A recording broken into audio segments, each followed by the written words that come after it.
26 iyun Silahlı Qüvvələr Günü münasibətilə Azərbaycan Təhsil İşçiləri Azad Həmkarlar İttifaqının dəstəyi və Şamaxı rayon komitəsinin təşkilatçılığı ilə tədbir keçirilib.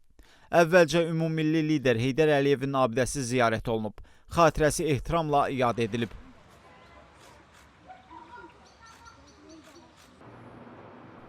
Tədbirdə Şamaxı rayon İcra Hakimiyyətinin başçısı Tahir Məmmədov, Yeni Azərbaycan Partiyasının Şamaxı rayon təşkilatının sədri Tural Qasımlı, Dağlıq Şirvan Regional Təhsil İdarəsinin müdiri Ramin Abbasov, şəhid ailələri, qazilər və vətən müharibəsi iştirakçıları qatılıblar. Çıxış edənlər ordumuzun gücündən əldə edilən tarixi qələbəmizdən danışıblar. Tədbirdə həmçinin şəhid ailələri ölkə rəhbərinin diqqət və qayğısından söz açıblar.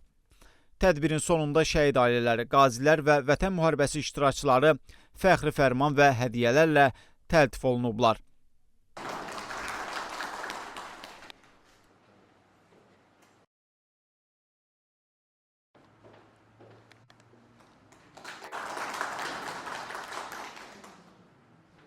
...26 iyun Silahlı Qüvvələrin yaranması günü münasibəti ilə Azərbaycan Təhsil İşçiləri Azad Həmkarlar İttifaqı Respublika Komitəsinin dəstəyi və Şamaxı rayon təşkilatçılığı ilə tədbir keçirildi. Tədbirdə şəhid ailələri və təhsildə işləyən müharibə iştirakçıları iştirak etdilər. O cümlədən tədbirimizdə Şamaxı rayon İcra Hakimiyyətinin başçısı cənab Tahir Məmmədov, Yeni Azərbaycan Partiyasının Şamaxı rayon təşkilatının sədri Tural Qasımlı, Dağlıq Şirvan Regional Təhsil İdarəsinin müdiri Rahim Abbasov və digər qonaqlar iştirak etdilər. Tədbirdə məqsədimiz şəhidlərimizin xatirəsini uza tutmaq və gənc nəslə örnək olmaqdır.